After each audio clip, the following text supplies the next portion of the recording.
రుద్రవరం మండలం, నంద్యాల జిల్లా. Mechanic D రాజు. ఈ బోరు పైపుతో మోటార్ ఎక్కడం జరుగుతుంది. ఇది పైపు కట్ అయ్యి బోడి మోటారు పడిపోవడం పోయింది.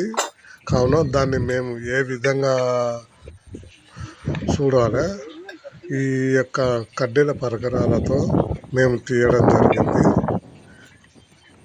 ఈ యొక్క కొండ ప్రాంతంలో కావున ఈ వీడియో చూసి ప్రతి ఒక్కరూ కామెంట్ రూపంలో తెలియజేయండి. మాకు యొక్క సమాధానాలు మాకు బాగుంటుంది. కావున ఇది జరుగుతుంది. ఈ యొక్క బోర్ మాత్రము 200 ఫీట్స్ ఉన్నది. తీయడం చూసారా, అదో బోడి మోటారు చూడండి తీయడం జరిగింది.